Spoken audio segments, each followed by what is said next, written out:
Ok, chụp được số đây bom phồn phục man bị mình chẳng ngày nay nhưng mình bật đặt thay một hàng này thế hai cứ Asus Vivobook cô đập RAM OLED series 5 pi con mà phải buồn để lấy code viết cứ e đập RAM son buồn để lấy code này cứ special เหมือนกันคือแบบโดย10 Core i3 and 3 RAM ចំពោះ RAM វិញគឺ18 GB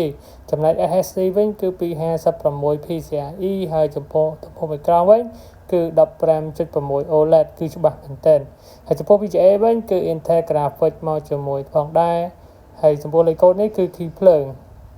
ហើយជាចុងក្រោយគឺភ្ជាប់ជាមួយនឹង Windows 11 license ហើយសម្រាប់ laptop នេះក៏មានភ្ជាប់កាមេរ៉ាមកជាមួយផងដែរហើយខ្ញុំបង្ហាញជូនអ្នកទាំងអស់គ្នាសម្រាប់ laptop នេះអ្នកទាំងអស់គ្នាក៏អាចយកទៅប្រើការងារសម្រាប់ការងារការិយាល័យផ្សេងៗឬក៏អ្នកចូលចិត្តផ្នែក account គេគឺត្រូវមកតែម្ដងហើយមួយទៀតអ្នកដែលចូលចិត្តប្រភេទកញ្ចក់អេក្រង់ច្បាស់គឺមើលវីដេអូអី Netflix វិញគឺអែមតែម្ដងសម្រាប់តម្លៃវិញអ្នកនរគ្នាប្រហែលជាចង់ដឹងតម្លៃAsus នេះតម្លៃប្រហែលចំពោះតម្លៃគឺ special មែនតើគឺត្រឹមតែ